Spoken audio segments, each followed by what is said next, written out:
Primo maggio in cantina per Niscemi, un calice per la solidarietà, questo è l'evento che si è svolto ieri a Canicattì, presso i locali dello stabilimento della cantina CBA, che ha aperto le porte per una giornata speciale dedicata al vino, alla convivialità, alla bellezza del nostro territorio e soprattutto alla solidarietà.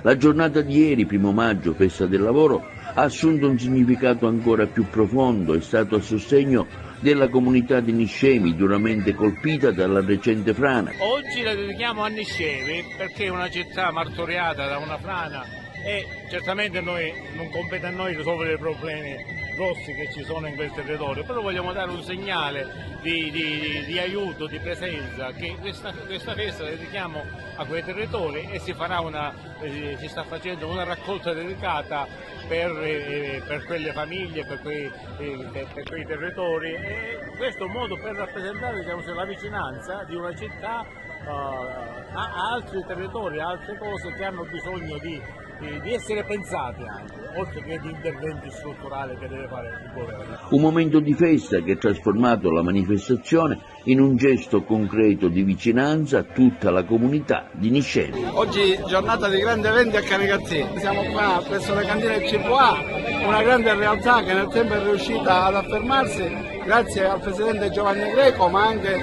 ai suoi successori che stanno portando questa cantina a livelli non solo nazionali ma anche internazionali. Quindi siamo contenti e siamo sicuri che la crescita del territorio, se si vuole, si può. Quindi io ringrazio anche molti ragazzi che qua partecipano alla vita della cantina, ho visto un consiglio di amministrazione anche giovane, rampante, che ha voglia di fare e di crescere, e mi complimento con tutti.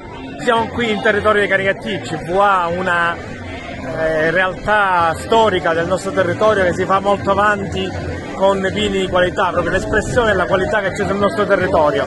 Oggi primo maggio è tradizione questa cantina incontrare il territorio, incontrare i produttori e tutti gli appassionati del nostro vino e della nostra cultura. Siamo veramente orgogliosi, c'è tanta folla, tantissima gente che sente questa festa e sente il territorio. Di questi piatti che state facendo, molto graditi dalla gente. Una calamanata con broccoletti, dopo ci mettiamo poi specchi e dopo c'è una fondata di formaggio. Per cui piatti tradizionali, tipici, anche poveri sotto questo punto di vista, per cui però per rendere qualcosa di particolare. Questa è una mozzatura di broccoletti con pancetta affumicata, poi c'è pinoli, di sopra c'è la spuma di formaggio. Siamo soltanto di mandorla, è un dessert che ormai da oltre 30 anni ce lavoriamo, con crema chantilly, caramelo, pistacchio e dopo mirtille, che è una cosa importante nella città, giusta e dolcezza, e il miele, questo è eccezionale.